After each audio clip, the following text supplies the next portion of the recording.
अभी मैं आप हजरात के सामने वहीद कुरैशी साहब को पेश करने जा रहा हूं, जो एक अहम टॉपिक पर आपके सामने गुफ्तगू फरमाएंगे, जो ओपन स्कूलिंग का जो निज़ाम है उस निज़ाम के सिलसिले में अपना प्रेजेंटेशन पेश फरमाएंगे। 10 बजे तक आप मुकम्मल कर लें। अस्सलामु अलैकुम वरहमतुल्लाहि वबरकातुहू। आज मेरा जो टॉपिक है वो ओपन स्कूलिंग है। ओपन स्कूलिंग जो है वो उन लोगों के लिए है, उन बच्चों के लिए है जो अपनी उम्र से आगे जा चुके हैं। पढ़ने की उम्र है 18 साल से कम, तो 18 साल से जो ज़्यादा हो चुके हैं उनके लिए है ओपन स्कूलिंग, जो 2 तरीक़े के हैं। एक स्टेट की ओपन स्कूलिंग है और एक नेशनल ओपन स्कूलिंग है जो पूरे इंडिया में चलती है। अब इसका बैकग्राउंड ये है कि हर 1000 बच्चों में से 700 से 800 बच्चे जो हैं 10th क्लास तक पहुंचते हैं, और उनमें से तकरीबन 22% यानी 200 से ज़्यादा बच्चे 10th क्लास तक नहीं पहुंचते। उसका एक बड़ा इम्पैक्ट ये होता है कि अभी के हिसाब में तो 17,000 बच्चे जो हैं स्कूलिंग नहीं कर रहे हैं, जिसकी वजह से ओपन स्कूलिंग का एक फैसिलिटी गवर्नमेंट की तरफ से है, नेशनल की तरफ से है, जो गवर्नमेंट की तरफ से है। हमने जो सफ़ा बैतुल माल ने प्रॉब्लम आइडेंटिफाई की है, जो हमारा बैकग्राउंड है वो ये है कि हम डोर टू डोर सर्वे करते हैं, जिसमें हमें पता चला कि ऐसे वजूहात हैं जिनकी वजह से बच्चे पढ़ने नहीं जाते।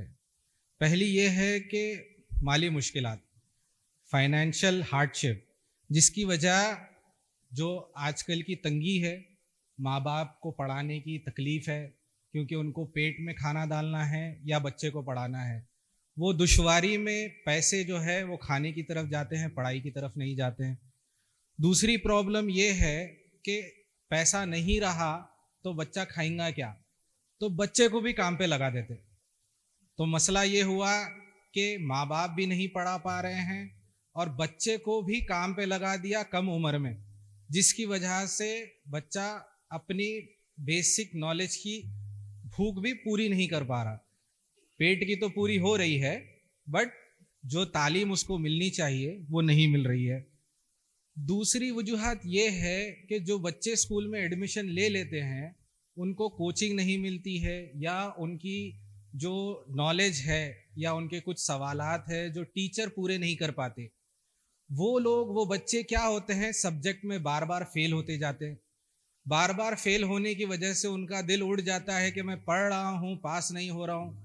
तो वो एक एकेडमिक बैरियर है जिसकी वजह से बच्चे अपने अंदर पढ़ने की दिलचस्पी खो देते हैं, और उनके ऊपर घर वालों की भी जिम्मेदारी डाल दी जाती है, जिसकी वजह से वो पढ़ना भी नहीं चाहते कि भाई मैं पढ़ूं, स्कूल में मेरे 8 घंटे जा रहे हैं, अगर मैं कुछ काम कर लूं 8 घंटे का तो मेरे घर पे खाना मैं ही पहुंचा सकता हूं, मैं भी अपने कोई ज़रूरियात पूरे कर सकता हूं।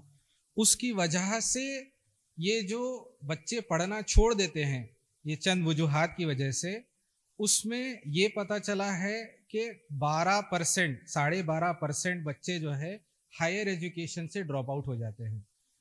उसके चलते हमें ये समझ में आया है कि कुछ बच्चे पढ़ना भी चाहते हैं।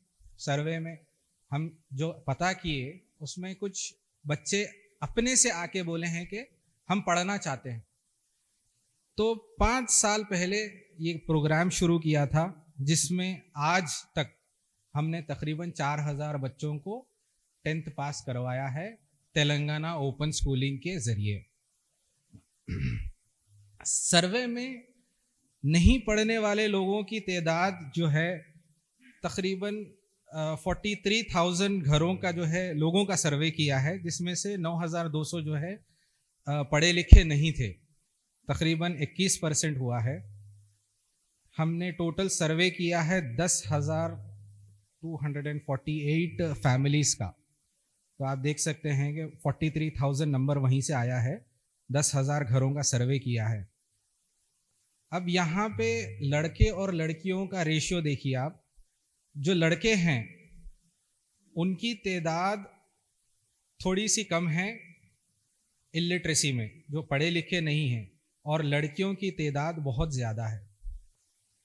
तो 1500 से ज़्यादा जो है, ये एक्चुअली हमारा जो सर्वे है वो एरिया वाइज है। 2015 में शुरू किया था हमने, जहाँ पे हमें पता चला था कि 800 बच्चे हैं और 1200 और बच्चियाँ हैं।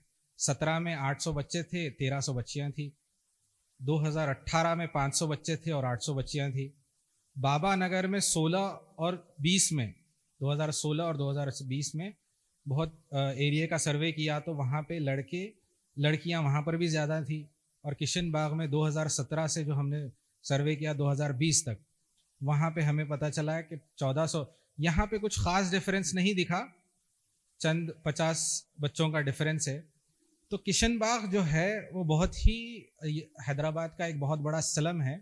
वहाँ पे सफ़ा बैतुल माल ने अपना एक सेंटर कायम किया और काफ़ी सारा ग्राउंड वर्क वहाँ पे किया है, जिसके थ्रू ये नंबर्स हमें मिले हैं।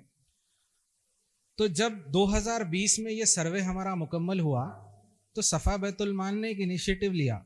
उन्होंने ये डिज़ाइन किया कि इन बच्चों की जो हमें तादाद मालूम हुई है, हम उनको 10th तक कैसे पहुंचाए। तो जिम्मेदार बैठे, डिस्कशन हुआ कि जिन लड़कों की पढ़ने की एज आगे चली गई है, लड़कियों की पढ़ने की एज आगे चली गई है, उनको किस प्रोग्राम के थ्रू 10th का सर्टिफिकेट दिलाया जा सकता है। तो पता चला कि तेलंगाना ओपन स्कूलिंग सोसाइटी जो है वो ये काम करती है। तो हम उनके ज़रिए, जिस स्कूल में ये सर्टिफिकेट वैलिड होता है, जैसे हमारे यहाँ 4 स्कूल हैं जिससे हमने पार्टनरशिप की हुई है, perfect high school, moral model high school, MA ideal school, Mohammed memorial school, ये जो हैं तेलंगाना ओपन स्कूलिंग सोसाइटी में रजिस्टर्ड हैं। अगर हम बच्चों को यहाँ पे भेजते हैं तो वो क्लासेस अटेंड करते हैं हर संडे, जो 10 बजे से 1 बजे तक चलती हैं, और उनका एग्ज़ाम दिया जाता है, उनको अच्छे से ट्रेन किया जाता है, और एग्ज़ाम में पास होने के बाद उनको 10th का सर्टिफिकेट मिलता है। आप लोग सब जानते होंगे कि 10th का सर्टिफिकेट कितना अहम हो चुका है आज के ज़माने में। आप कुछ भी करने जाएं, पहला सवाल यही है कि आपने 10th का सर्टिफिकेट दिया है, 10th का सर्टिफिकेट है कि आपके पास। अगर नहीं है तो आपका कोई डॉक्यूमेंट बन नहीं पाएगा। आधार कार्ड हो जाए, पैन कार्ड हो जाए और आपका पासपोर्ट हो जाए, जो भी डॉक्यूमेंट की ज़रूरत है उसका बेस 10th का सर्टिफिकेट है। और अल्हम्दुलिल्लाह इस साल हमने ब्रांचेस को रीच किया है, गदवाल, आदिलाबाद और टांडूर। यहाँ पे हमने ये प्रोग्राम को बढ़ाने का इरादा किया और वहाँ से हमें गदवाल से 55 स्टूडेंट, 34 स्टूडेंट, आदिलाबाद से, तांडोर से 27 स्टूडेंट्स मिले हैं, जिनको इस साल 10th लिखाया जाएगा डिस्ट्रिक्ट ब्रांचेस की मदद से। इसका जो इम्प्लीमेंटेशन है, किस तरह से हम बच्चों में अवेयरनेस लाते हैं और किस तरह उसका प्रोसेस है, ये उसका जो है रिक्वायरमेंट है। पहले हम अवेयरनेस क्रिएट करते हैं, फिर उनकी एलिजिबिलिटी चेक करते हैं, फिर स्कूल सिलेक्शन होता है, फिर एकेडमिक सपोर्ट देते हैं उनको, फिर जो सारा खर्च आता है फीस वगैरह का, वो सब सफ़ा बैतुल माल देता है। टाइम की खिल्लत की वजह से मुझे ख़त्म करना पड़ेगा। ये हमारा है जो 1,16,00,000 हमने अब तक खर्च किए हैं 2020 से लेके, और हमारा जो पासिंग परसेंटेज है वो 326% है। हमने कुल 4,000 बच्चों को एग्ज़ाम लिखाया था। ये कुछ ग्राफ्स हैं जिसमें आप देख सकते हैं बड़ी तादाद SSC एप्लीकेशंस की हैं। बच्चे जो हैं पूरा पास होने के बाद का परसेंटेज है जिसको हमने कंप्लीट किया है। तकरीबन 2,222 बच्चे अपनी ज़िंदगी में आगे बढ़ चुके हैं। जज़ाकुमुल्लाह खैर।